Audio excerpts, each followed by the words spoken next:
unsuspecting picnic basket ready for the picking? Now to leave these leaves and grab the goods!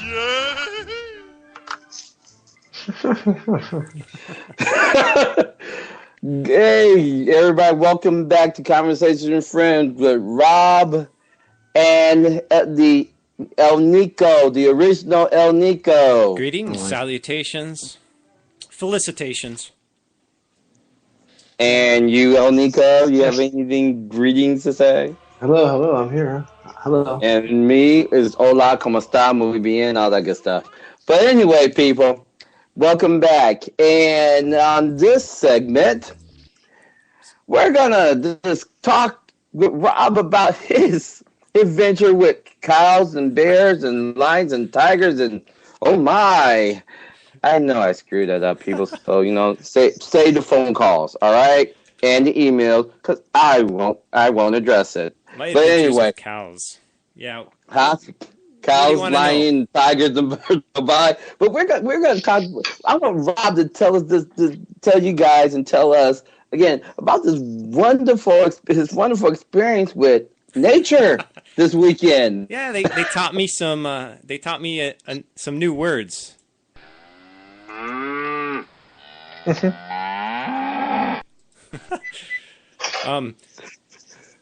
I had the chance to hike on a trail, Pleasanton Ridge, and this time of year, apparently, the local ranchers allow their cattle to roam the hills. I'm sorry. Stop dropping things, Nick.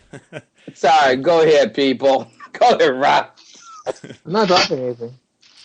We're getting some interesting background noise. Sorry. So anyhow, yeah, Jer, it was really cool. I actually stopped for a moment and just watched them grazing, and they came right up to the trail, and you can hear them picking the grass. It's like ripping the grass out from the roots, and it was so quiet up there on the hills. There was about 16 of them. Probably half of them were younger calves, and then some of the older mothers were there too. And a few of them were playing. Some of the younger ones, they were like, pushing their heads together and just playing with each other. It was quite a beautiful moment. They looked at me. I looked at them. They looked at me. I looked at them. And they looked at you and said, "Will you please stop staring at my butt? Oh, Get none of this." Thank you. Thank goodness. Now, did they start doing the single lady thing? All the single cows. All the single cows, put your hooves up. Oh, it was cool. Rob, you're one of the few Californians, or one of the few people in this country who has any sense of gratitude for our local livestock, particularly our local cows. Well, hey, I think most people around seem to really just care about how their cow is going to be served on a plate. I felt really guilty because I have eaten, beef in the past, and I'm looking at them, right? I'm looking at them, and I'm going, look, I want to be your friend right now. I just want to, go up and pet you, hi, Wait a minute, though. I eat you guys. That's not cool. And there was this cognitive dissonance going on. That was tough. It was a real spiritual moment. So are you having a burger anytime soon, Rob? No, I'm gonna think twice now. Well, Chick-fil-A or whatever it is, they have a sign: eat chicken. Have a cow up there, eat chicken. As for me, people. Okay, so this is interesting then, right? I can't wait to get my teeth into a nice, tender, the cows they're so nice. They're timid. They're very timid. If you approach them, they'll move back. They're not going to charge you. They're not, they're not unless it's a bull. Unless it's a bull. But these were cows. These were not bulls. Yeah, they're very timid. They're very peaceful. That's right. Yeah. So and of course in India, Well, bull is a cow. cows are right. It's according to sex, but in India, of course, we all know cows are sacred. So it's. Right. I think this is interesting. This idea of how is it that we culturally define like what animals are just to eat, and which ones are not. It appears in the West we do it according to intelligence level. Okay, it appears that way, but. Because cows apparently aren't very smart, and of course maybe it's because they just simply yield as much meat, as it were, as they do. But how is it? Like, how is it that how do we assign? How do we assign? Yeah, I don't know. Well, Native Americans hunted buffalo for bison for millennia, and in Asian countries they eat dog. I don't know. I don't know of anyone who eats a dolphin meat. I know whales, whale blubber, seals. I think it's pretty much a survival thing, isn't it? Right. I think it really is, but it is.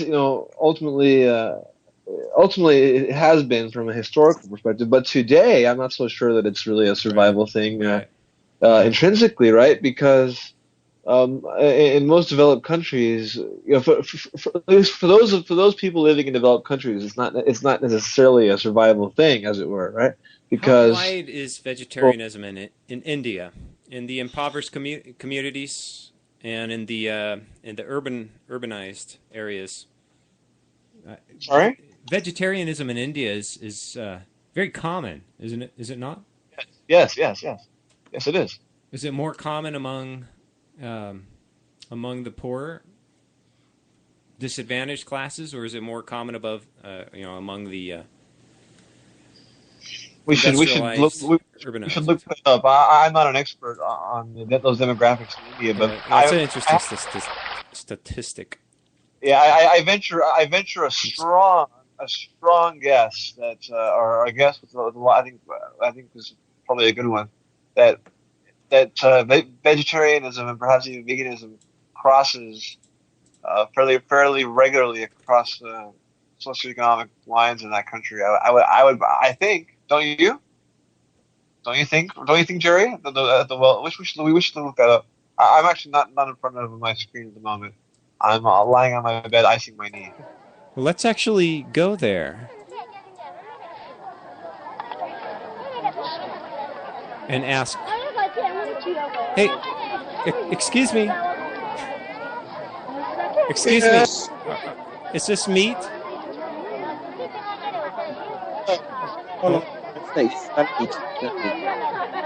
Oh, no one's paying attention. It's hard to get anyone's attention around here.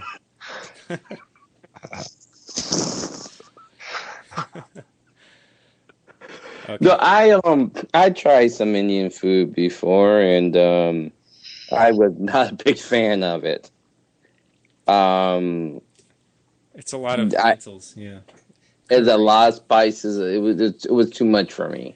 I've actually recently been going to an Indian market recently, and I only get the produce. I've gotten a few of the Indian types of foods. Some of their pastries, for example, I sampled. They were absolutely awful.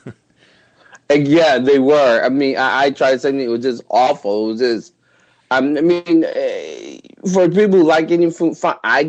It was not palatable not for me. It was just too many spices. It was just. I just did not like it.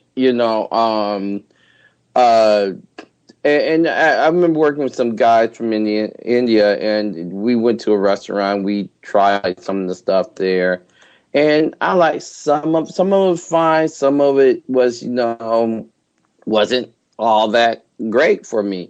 I mean, it was a different experience. It was like when I went to an Ethiopian restaurant.